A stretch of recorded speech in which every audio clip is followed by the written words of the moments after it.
Olá, olha, hoje a gente vai mergulhar num material que é fascinante, porque ele olha para a busca por uma vida melhor de dois jeitos que, assim, à primeira vista, parecem completamente opostos. Pois é.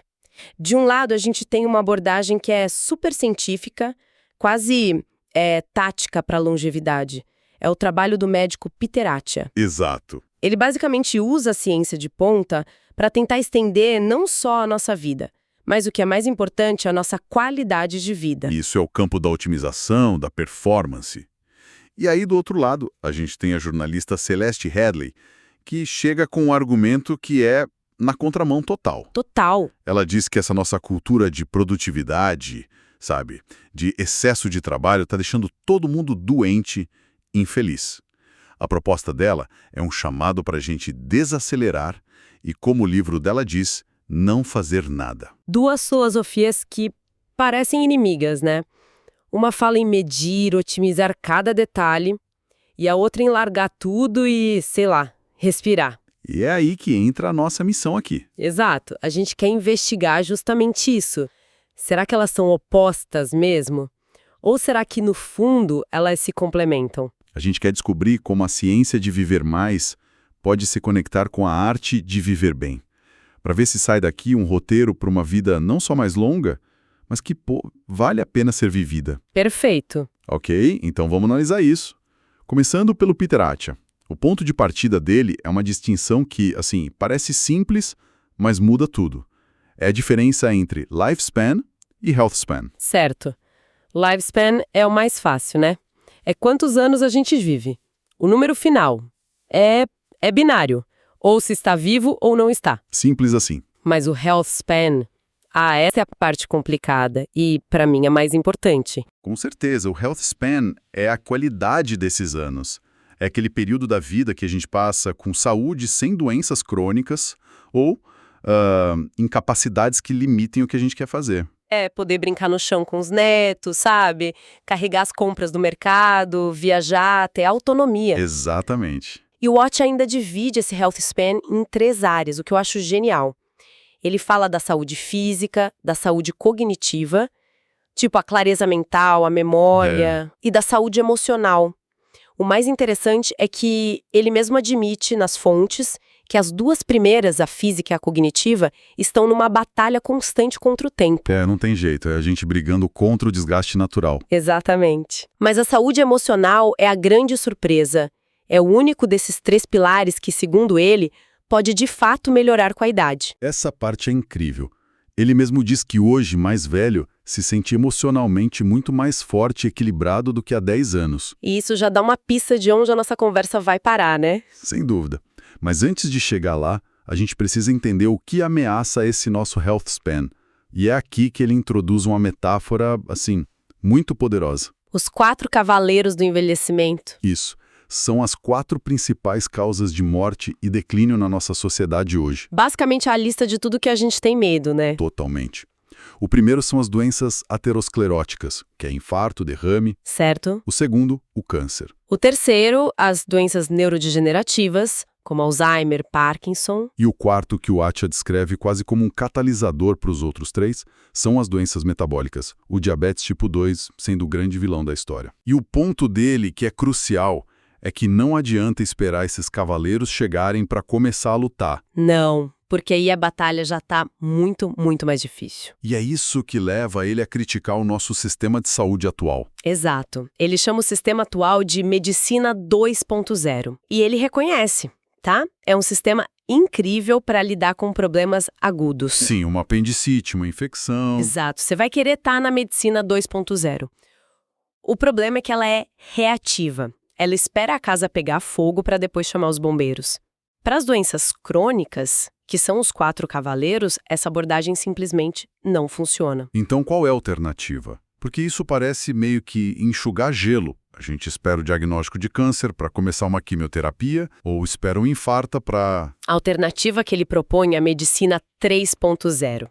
A mudança de mentalidade é total. Como assim? Em vez de focar no tratamento da doença, o foco é na prevenção, na manutenção da saúde. O objetivo não é esperar um tumor aparecer no exame, É olhar para os marcadores de risco 20, 30 anos antes e agir para que o tumor nunca tenha chance de se desenvolver. É sair da defesa e ir pro ataque. Perfeito. É uma mudança de tratar a doença para cultivar a saúde. E aí o foco passa a ser igual no health span e no lifespan, porque, não adianta nada viver até os 100 anos preso numa cama sem reconhecer a família. E tem uma frase dele nas fontes que amarra tudo isso de um jeito, nossa, perfeito.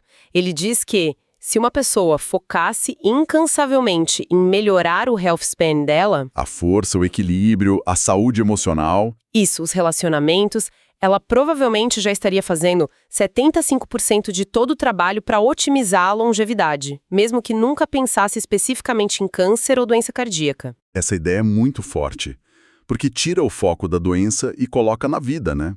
Totalmente. Em vez de pensar, não quero ter Alzheimer, a gente pensa, quero ter clareza mental para aprender um idioma novo aos 70. O objetivo muda. Muda completamente. Ok, então o plano de batalha do AT é claro, é poderoso, mas aí vem a pergunta inevitável. Se é tão simples, por que a gente não faz? O que está no nosso caminho? E é exatamente essa a provocação que a Celeste Headlee traz. Exato. A tese central dela no livro Do Nothing é que a gente vive numa cultura que sabota ativamente a nossa saúde, mesmo quando a gente acha que está otimizando tudo. A gente busca performance, usa aplicativo para tudo, mas no fim do dia, A gente está mais ansioso, mais solitário, mais infeliz. A gente aprendeu a medir nosso tempo em unidades de eficiência e não em unidades de significado. e o que eu acho fascinante no trabalho dela é que ela vai atrás das raízes históricas disso. Essa nossa obsessão por produtividade não nasceu ontem, né? De jeito nenhum. Um ponto de virada fundamental foi a Revolução Industrial. Antes disso, o trabalho era, agrícola, O sazonal, ritmo era ditado pela natureza. pelo sol, pelas estações. Tinha períodos de trabalho intenso, claro, mas também tinha tempo para festivais, para o descanso forçado do inverno. Com as fábricas, tudo mudou. O tempo virou dinheiro. Literalmente. O relógio, e não mais o sol, passou a ditar o ritmo da vida. E não foi só uma mudança econômica, né? Foi uma transformação moral também. Sim, as fontes dela citam a ética protestante do trabalho, aquela ideia popularizada por figuras como Martinho Lutero e depois analisada por Max Weber, de que o trabalho duro não era só um jeito de ganhar a vida, mas um dever moral, um sinal de virtude. E a consequência disso foi que a ociosidade, o tempo livre, que antes era só uma parte da vida, Passou a ser visto como preguiça, como um pecado. Estar ocupado virou um símbolo de status. E essa mentalidade está tão enraizada na nossa cultura que a gente nem percebe mais. Mas espera aí, essa mentalidade não nos trouxe também todo o progresso, a tecnologia, o conforto que a gente tem hoje? Existe um lado positivo nessa obsessão ou é só prejuízo? Essa é uma ótima pergunta e a Headlee não nega o progresso. A questão que ela levanta é sobre o ponto de inflexão. O momento em que a ferramenta que nos servia passou a nos escravizar. E ela aponta para um fenômeno que ela chama de paradoxo da escassez de tempo. Exatamente. Eu achei essa parte das fontes impressionante. Eu também. As pesquisas mostram que quanto mais dinheiro as pessoas ganham, menos tempo livre elas sentem que têm. Parece um contrassenso, né? Total.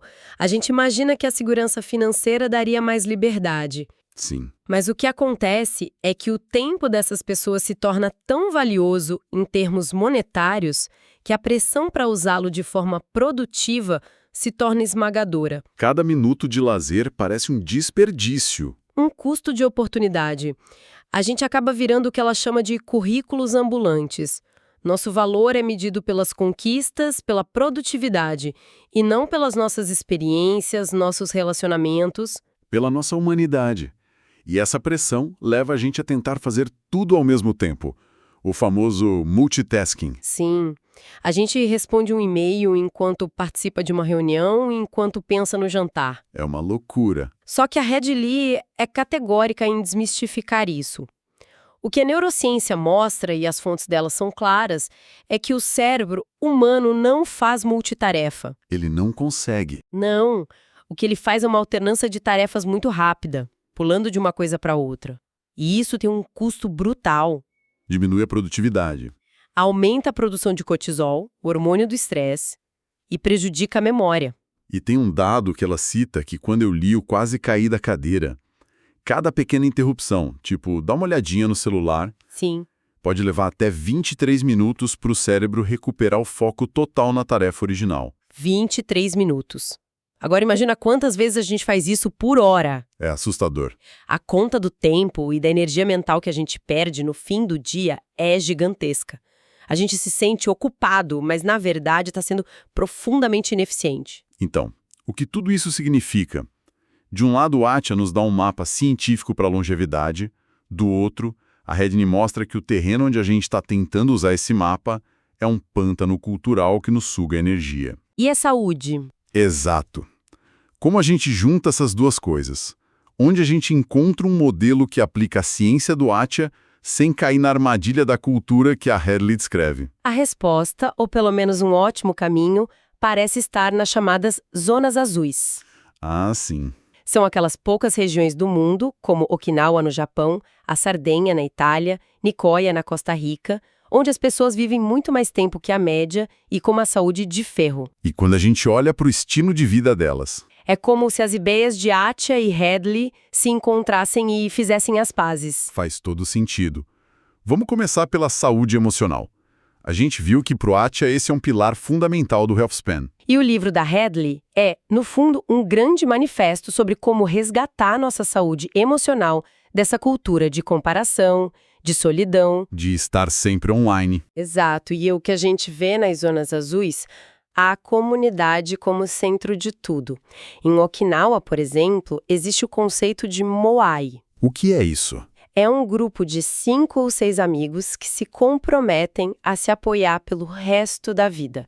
Eles se encontram regularmente, conversam, se ajudam financeiramente se for preciso. Nossa, que incrível! É uma rede de segurança social e emocional totalmente orgânica. Outro princípio das zonas azuis é o belong, ou pertencer. As pesquisas mostram que fazer parte de uma comunidade, seja religiosa ou social, adiciona anos à expectativa de vida. Isso é a saúde emocional na prática.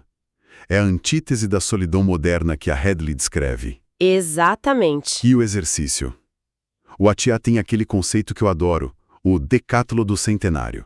A ideia é genial. É fantástica. Ele diz que a gente não deveria treinar para correr uma maratona, mas sim para conseguir fazer as 10 atividades mais importantes para a nossa qualidade de vida quando tivermos 90 ou 100 anos. Exato. Coisas como conseguir levantar do chão sem ajuda, carregar uma criança de 10 quilos, subir 3 lances de escada com sacolas de compras. É uma mudança de mentalidade tão grande, né? Em vez de treinar para um evento específico aos 40, é treinar para conseguir brincar no chão com um bisneto aos 90. O objetivo muda completamente. E como isso se conecta com as zonas azuis? Com o princípio de move naturally, ou mova-se naturalmente. As pessoas mais longevas do mundo não vão à academia. Elas não têm planilhas de treino. Não. O movimento está integrado à vida delas. Elas caminham para ir ao mercado, cuidam de hortas e jardins, fazem os trabalhos domésticos sem um monte de aparelhos elétricos. O exercício não é um item a ser riscado numa lista de tarefas. O que alivia toda aquela pressão de performance que a Hadley critica. Meu avô sempre dizia que o objetivo dele era conseguir se abaixar para amarrar o próprio sapato sem reclamar. É a filosofia do meu avô também. É basicamente a mesma filosofia, só que com um nome mais chique. Perfeito. E para fechar os pilares, nutrição e sono. O Attia foca muito no equilíbrio energético para a nutrição e na importância vital do sono para tudo, do metabolismo à cognição. E as zonas azuis são uma aula sobre isso. A dieta deles é, em sua maioria, baseada em plantas. Muitos grãos, feijões, vegetais. Certo. E em Okinawa, eles têm uma prática baseada num ensinamento de Confúcio, Hara-Hachi-Bu. O que significa? Intuitiva, sem precisar contar nada. E o sono? Imagino que eles não fiquem rolando o feed do celular até tarde da noite. Exatamente. A Hadley argumenta que é a nossa cultura sempre ligada que nos rouba o sono. Nas zonas azuis, as rotinas tendem a reduzir o estresse naturalmente. A siesta, por exemplo. A siesta no Mediterrâneo, aquele cochilo da tarde, ainda é valorizada, é o antídoto perfeito para a cultura do esgotamento. E para amarrar tudo isso, as fontes sobre as zonas azuis trazem um conceito final que para mim é o que realmente une os dois mundos de Attia e Hadley. O conceito japonês de Ikigai? Exato. Sim. O Ikigai é uma palavra que pode ser traduzida como a razão para se levantar de manhã. É o propósito, né? É o propósito, é a intersecção entre 4 coisas. Aquilo que você ama fazer, aquilo em que você é bom, aquilo que o mundo precisa e aquilo pelo que você pode ser pago. Ter um Ikigai claro é um dos maiores segredos da longevidade e da felicidade em Okinawa. Então, a grande ideia que emerge desta análise é que a busca científica por mais anos de vida, a medicina 3.0 do Attia, e a busca humanista por uma vida com mais significado, a filosofia da Hadley, não são dois caminhos separados. Na verdade, elas são totalmente interdependentes. Exatamente. De que adianta ter a estratégia de exercícios e nutrição mais otimizada do mundo se a cultura ao seu redor está destruindo a sua saúde emocional, te isolando e te roubando sono e o propósito? Uma coisa não funciona sem outra. Não funciona. A estratégia do Attia precisa de um ambiente como o das zonas azuis para florescer. O que nos leva a uma reflexão final meio provocadora. As fontes que a gente analisou nos dão as ferramentas, um mapa para adicionar anos saudáveis na nossa vida. Sim. Mas a pergunta que elas nos forçam a fazer é: para quê? E essa é a pergunta de $1 milhão. Se a gente usar toda a ciência do Peter Attia para ganhar mais uma década de vida com saúde plena, com força, com clareza mental, Certo. mas passar esses 10 anos extras presos no mesmo ciclo de excesso de trabalho, de ansiedade por produtividade e de uma subexistência digital que a Celeste Hadley descreve, o que a gente realmente ganhou? A gente só estendeu a sentença. Precisamente. O verdadeiro desafio que essas fontes nos apresentam não é apenas estender a linha do tempo da nossa vida. É garantir que a gente tenha um Ikigai, uma razão de viver, forte o suficiente para preencher esses anos extras com propósito, com conexão e com significado. Uau! A ciência pode nos dar mais tempo, mas é a filosofia que nos ensina o que fazer com ele.